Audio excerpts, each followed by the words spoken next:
back to our biology class. My dears, hope you are doing well, isn't it? Okay. All of you ready? Shall we start? Yes. Okay. Last class, we studied about stomach and small intestine. Then we studied, yes, about the glands, liver and pancreas. Yes or no? Yes, right. I hope everybody studied those areas. What we discussed last class. Right. Okay. My dear children, today we are going to learn about, yes, absorption in the small intestine, then about large intestine, then digestion in grass-eating animals and feeding and digestion in amoeba. Dear children, don't worry, this area is very simple. Okay. Okay. Shall we discuss one by one? Yes. Listen. Absorption in the small intestine. Absorption in the small intestine. You know that digestion ends in the small intestine, right? Then after the digestion, our carbohydrate gets broken into simple sugars such as glucose, fats converted into fatty acid and glycerol, then proteins converted into amino acid. Yes, this area we already learned last class, right?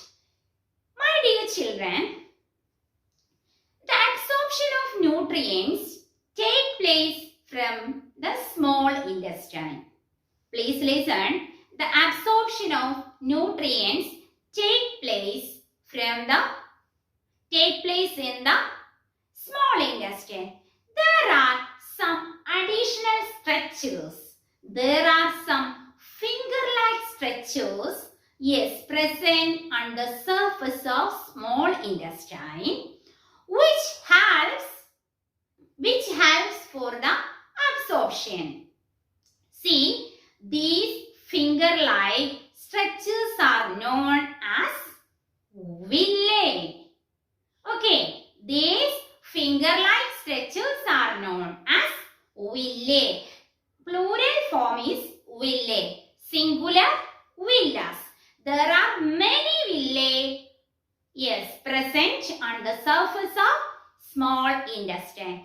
These villi increase the surface area of the absorption. Okay, these villi increase the surface area of absorption. Got it? Okay. My dear children, after absorbing the nutrients, yes, our body uses these nutrients for different life activities. Absorption is very simple. Yeah, our body requires nutrients. Yes, these nutrients are absorbed from the small intestine. Okay, these nutrients our body use for the life activities. The process of using these nutrients are known as assimilation. Okay, clear? Clear everybody? Okay, my dear children, next about large intestine. Next, large intestine. You know that our small intestine is very long structure, but our large intestine is wider than small intestine. Our large intestine is wider and shorter than small intestine. Okay, the name is large intestine, but listen, large intestine is wider and shorter than small intestine. Dear children, you know that our digestion completed in small intestine. Then absorption also take place in the small intestine. Then what is the use of our large intestine? Listen here. The absorption of water take place in large intestine. Okay. Absorption of nutrients take place in small intestine. Absorption of water take place in large intestine. Okay. Okay. Then after that, you know, different waste will be there in our body. Okay. After the digestion. See, these body waste are removed from our body time to time. Yeah, through the anus. Okay, the body remove the body waste time to time through the anus. The process of removal of the body waste is known as egestion. Okay, egestion. Yeah, we studied about ingestion, the first part of our digestive system. Yeah, that is the process of taking food, ingestion. Okay, this is egestion. Okay, egestion means the process of removal of body waste from our body through the anus. Got it?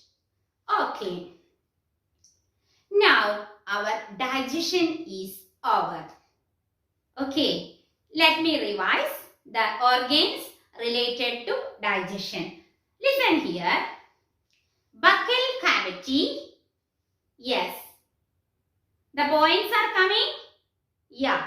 Buccal cavity, esophagus, stomach, small intestine, large intestine, and anus. Okay, our digestion in humans is over. Okay, okay.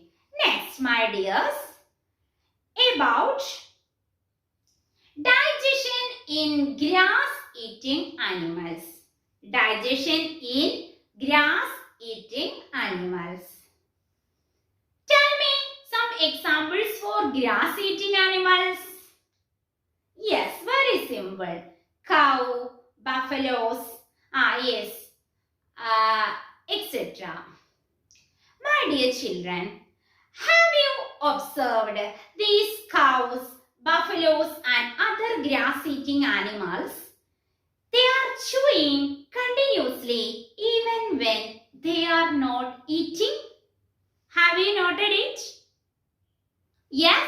Okay. See, actually they are eating the food? No, my dears. This process is known as rumination. What is it? Yes, rumination.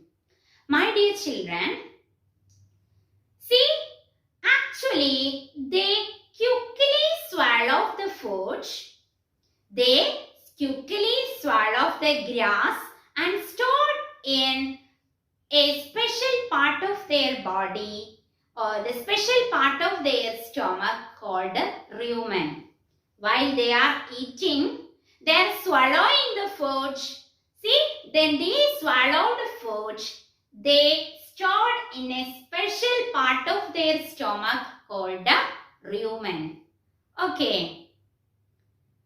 Then here in this rumen is partially digested and it is called cut. Okay, it is called a cut. Later, this cut returns to the mouth in small lumps and the animal chew it. Okay, this process is known as rumination. Clear to you all? Okay. Here you have to understand. Yes. What are rumens? Then rumen. Okay. Then rumination. Okay. These three terms. Then cut. Okay. Okay. My dears, do you know this grass is rich in cellulose. Cellulose are the nutrients present in our grass. But we the human beings cannot digest the cellulose. What may be the reason? Yes, my dears, there are some bacteria present in the grass-eating animals. These bacteria helps them to digest the cellulose. Such type of bacteria are not present in our body. So, we can't digest the cellulose. Clear? Okay. Yes, ruminants have large sac-like structure present between the small intestine and the large intestine. The cellulose of the grass are digested in this special structure called cecum with the help of bacteria. Okay. Next, we are going to discuss, feeding and digestion in amoeba. Feeding and digestion in amoeba. You know that amoeba is a microscopic single-cell organism found in pond water. Amoeba has a cell membrane, rounded dense nucleus and small bubble-like a vacuole. Okay. Then amoeba constantly changes its shape. They do not have particular shape. Okay, please note it. Amoeba do not have particular shape. Listen, this amoeba has one or more finger-like projections called pseudopodia or false feet. They help them for the movement and to capture the food. Okay. Then listen. Amoeba feeds on some microscopic organisms. See, amoeba feeds on small organisms. When it sends food, it pushes out pseudopodia around the food particle. Okay, listen here all of you. When it sends food, amoeba push out the pseudopodia around the food particle and engulfs it. Okay, and engulfs it. The food becomes trapped in a food vacuole. Okay, listen the picture carefully. Listen the picture carefully, dears. Yes, here you can see food vacuole. Whenever amoeba sense the presence of food, it pushes the pseudopodia and engulfs the food material. Clear? Okay. After that, finally, food trapped in a food vacuole. Okay, there are some digestive juices present in the food vacuole. These digestive juices, digest the food particle. Then gradually the digested food is absorbed to the amoeba's body. Then as usual, the absorbed substances are used for their growth, maintenance and for multiplication. Multiplication means production of new amoeba. Got it? Okay. My dear children, from here you have to understand the terms pseudopodia and food vacuole. Okay, pseudopodia and food vacuole. Understood? Okay. Listen dears, our lesson 2 is over.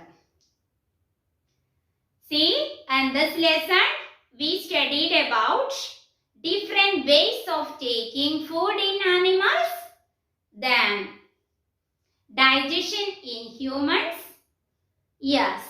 At last, we studied digestion in grass-eating animals, then digestion in amoebas. Okay, I hope everybody understood the important points which we discussed in this lesson. Yes or no? Yes. Okay. My dears, study the areas. My dears, study well. Read the textbook carefully. Okay. Okay. We have 2 lessons for our half-yearly examination. Lesson 1, nutrition in plants. Then this lesson. Lesson 2, nutrition in animals. Okay. Only 2 lessons are there. We completed both lessons. Yeah, study well. If you have any doubts, yeah, feel free to contact me. Okay, don't miss the Google Meet. Okay, okay, my dears, that's all. Have a nice day. Hope to see you in the next class. Bye. Assalamu alaikum wa rahmatullahi wa barakatuh.